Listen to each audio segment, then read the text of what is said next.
Hey there everybody, it's Mark Curley. I'm back with another how to draw video. I'm going to be showing you today how to draw a chibi character that is crying. Instead of just drawing the picture in isolation though, I thought I'd show you how you could use a drawing to be a decorative element of a handmade card. Say a friend of yours is moving out of town, they're having a going away party or something, and you want to make, give your card that personal touch, or maybe you're just cheap. Let's face it, cards are pretty expensive these days, people. I'm going to show you how to do one by hand. So let's go ahead and zoom in on this square. That's where I'm going to be drawing our little crying chibi girl.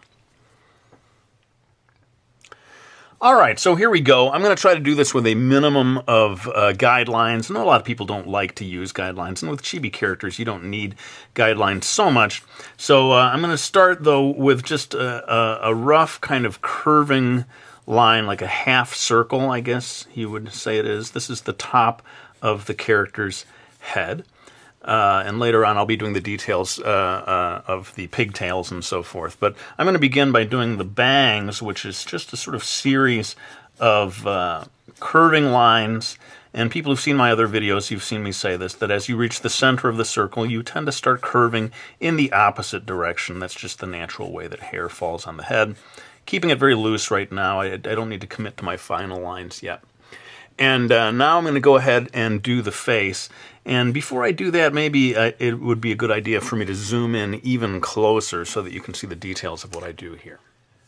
Okay, so here we go. I'm going to start drawing the shape of the face coming down from sort of that second strand of hair that I had drawn there. And it's going to come across to just a little bit of a point, the point of the chin, and then curve gently back until it comes up to an area over here where we will put the ear. Might as well just get that in there right now.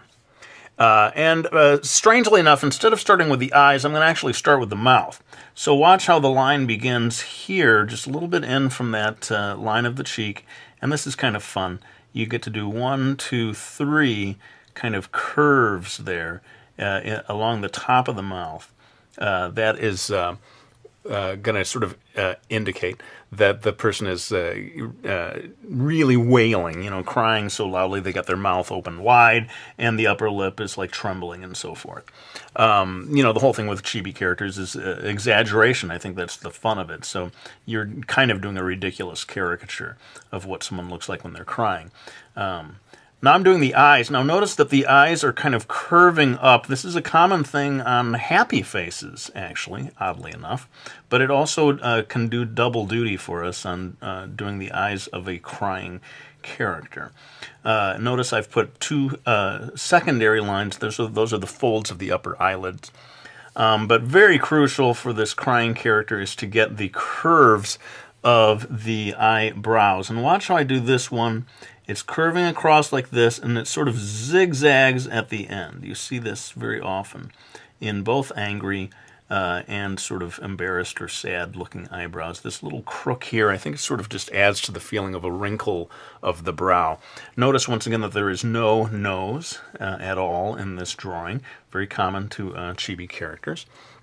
And one other thing that I can do here is to add the actual tears. So I'm going to put an indication of one tear here, another one here, maybe this one a little larger, just for variety's sake.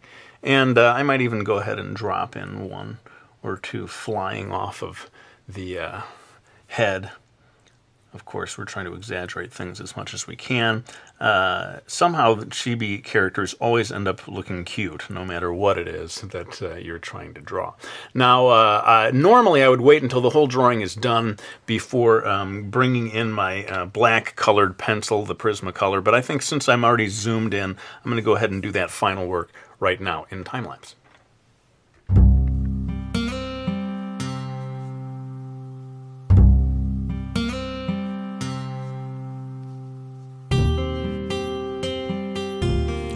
Now, the one other thing that I think we can add to this is to put a little bit of going red in the face. It's not really blushing, is it, when someone's crying? I don't know. I will leave that to my viewers to educate me. Is she blushing, or is she just going red in the face? In any case, this sort of helps add to the intensity of the crying. And now I'm going to pull back so we can see the whole square again, and then I'll show you how to draw the body, the pose that I've come up with for this crying character. Okay, so we've pulled back, and now I'm going to draw the body. I'm going to try to move through this pretty quickly instead of doing real line by line, for everything. Otherwise, the video will go long. And you guys know I hate when my videos go long. So I'm drawing the top of her shoulders here. She's going to be wearing one of these classic Japanese high school girls' sailor suit type uniforms. Drawing these sort of two, almost like pizza slice. I'm always comparing things to food. I must be hungry. These two slices of pizza here, they form the top part of that collar of the uniform. I'm going to go ahead and drop in a suggestion of a ribbon here. And then it's time to do the arms. I'm going to make one arm that comes straight across. She's actually kind of down on the ground with sort of kneeling. She's gotten so emotional. Her knees must have buckled, and she's just dropped to the ground to start wailing.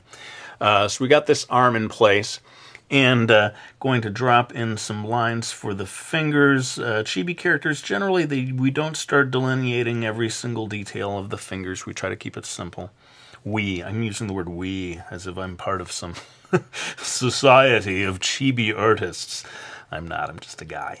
But anyway, let's go ahead and finish the second arm that's curving across here to meet the first. It almost looks like a sort of apology scene. You see this a lot in Japan where the person will bow down to the other to apologize. So maybe that's what I was thinking of when I came up with this pose here. Going ahead and finishing off the top of her blouse. And here, this is where we're going to start to show the knees, the sort of lower part of the legs. They're coming out from underneath her schoolgirl skirt here. And let's start with this leg over here. We don't really see the upper part of her leg, just this lower part curving back. I'm going to go ahead and put lines in for her sock, I guess it must be here. And then a foot wearing one of those classic penny loafers. I tend to see the characters that are dressed in this school uniform. Seems like they always have brown penny loafers. Now that I've said that, someone will say, no, it's not true. Not every time. I've got dedicated manga fans out there that are watching, waiting for me to slip up. And of course I do, quite routinely. Anyway, let's finish this other one. This is the sort of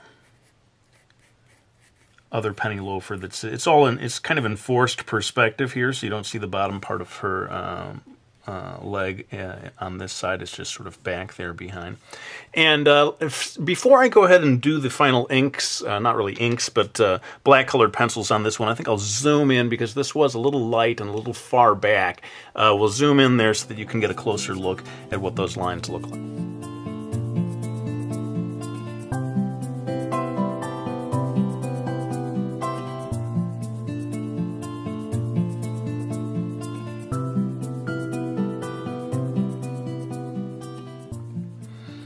All right, so we've pulled back now. The only thing left to do is the shading. Again, to save time, I'm going to do this in time-lapse. But if you do want me to do a more detailed video about shading chibi characters like this, go ahead and request that. I'd be happy to do it. For now, though, let's go ahead and finish this off.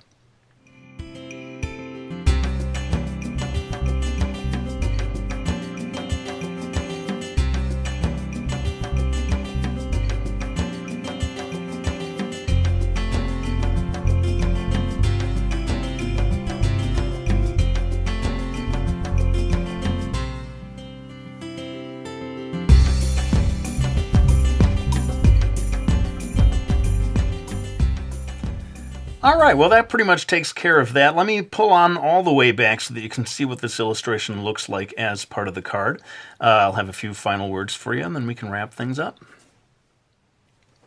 Okay, well, there you have it. That's the finished product. Using a chibi character as a decorative element in a handmade card. You could add color to it, you know, watercolor or markers. But let me know how it goes. If you make a card like this, I'd love to hear how your friends react. Hopefully they'll be impressed. Hopefully they won't accuse you of just trying to save money. Dude, I'm leaving town. You can't go to a card store and spend $3? Probably your friends don't talk like that. Why do I always do like the voice of a surfer dude? Dude, we're going down to the clown bake. It's going to be awesome. Maybe you do have friends who sound that way. I don't know. But this is my series, Miki Falls. I want to thank you for having supported me getting this 4 books in that series from HarperCollins, and also of special interest these days, Brody's Ghost, the Scholastic edition, available at book fairs in schools across the country. I've been hearing from kids who have actually seen it in the schools who have bought it. I really greatly appreciate your support. But let's go ahead and wind this one down. I'm going to give you a little heads up about the next video coming out next week. I'm going to be drawing or doing a video on how to draw the same character at 3 different ages, as a baby, a teenager, and as a middle-aged woman. And to make it even more challenging, I'm trying to do it in a realistic style, not a manga style. So that'll be interesting to see how that turns out. But until then, let me go ahead and wind this one down. I really do hope you enjoyed this video. Thank you so much for subscribing, for supporting me, for leaving comments. I greatly appreciate it. I do hope you enjoyed this video, and I will be back with another one real soon.